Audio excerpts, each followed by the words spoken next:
What's up guys, it's Brandon with Pulse-Fired Gaming, bringing you another Starship miniature video. Today we are taking a look at the Secutor-class Star Destroyer from Ethan Leroith and Resin Engine.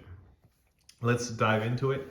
But before we begin, let's get some lore. The Secutor-class Star Destroyer, also known as the Secutor-class Battle Carrier, was a type of Star Destroyer, carrier, and battle cruiser used by the Galactic Empire. Dating from early in the Imperial era, the multi-kilometer Secutor was possibly the largest dedicated starfighter carrier in the Imperial Navy. Heavily armed with turbo lasers, ion cannons, and tractor beams, the Star Destroyer also carried tens of thousands of personnel, as well as two wings of starfighters, walkers, and other armored fighting vehicles, allowing it to easily lay siege to a planet. The Secutor was commonly used as a command ship or flagship in charge of a task force, often encountered during offensive operations against the Rebel Alliance fleet, strongholds, and rebellious worlds. Alternatively, the Star Destroyer could be used as an escort to larger star dreadnoughts. One particular Secutor-class Star Destroyer was the Conquest, which was commanded by Naval Intelligence Agency Vice Admiral Dodd Rancet, who used the ship to lead a flotilla over Korea in 14 BBY. However, he was later ousted as a traitor to the Empire and killed by his own crew. This incredible ship in the lore measures 2,200 meters long and cost 200 million credits.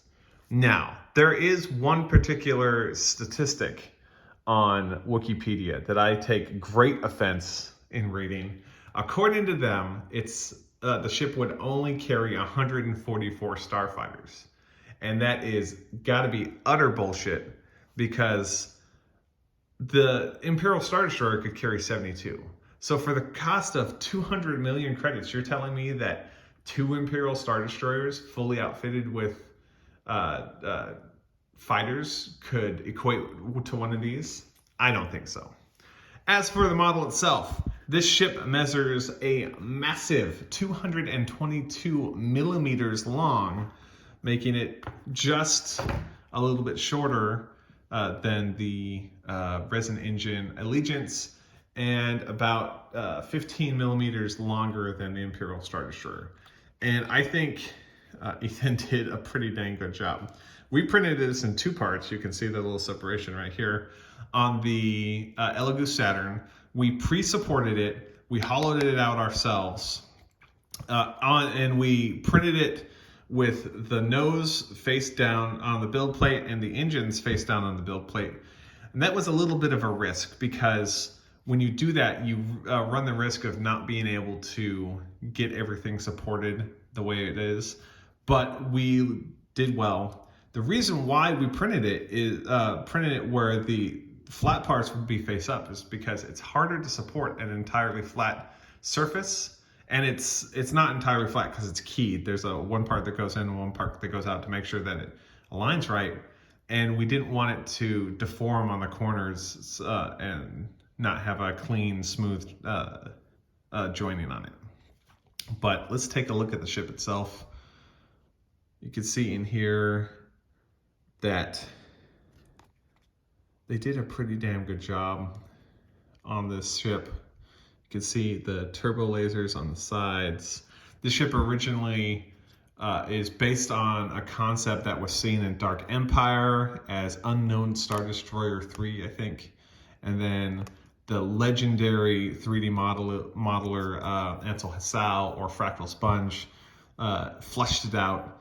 You can see that the design elements are very similar to the Venator, because it's got the dual command bridges on here. If we had primed this, I think the paneling is easier to see. We should have primed this before we shot it, but here we are. There's a little few vestiges of supports on here. We used auto supports, and I think they came out very, very good for auto supports in chitubox. The one thing that I would note is if you also follow our path and use auto supports, you could see right here that this engine didn't fully print. So make sure that your engines are supported, but the external part printed just fine. And man, I am super excited to get this ship on the board. and shoot some videos with it, get it painted, take it gaming.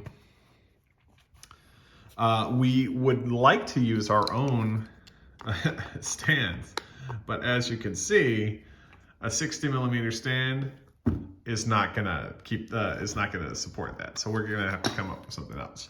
However, if you play Star Wars Armada with this Star Wars Armada scaled Secutor-class Star Destroyer, then don't fear, it comes out just fine. Man, this is fantastic little ship. I'm super glad that we got a chance to shoot this. But that is the end of the video. If you like the video, feel free to like it. If you have something to say, leave a comment down below. And if you'd like to see more content, feel free to subscribe, because we got lots of new content coming out. Thank you very much for watching, and have a great day.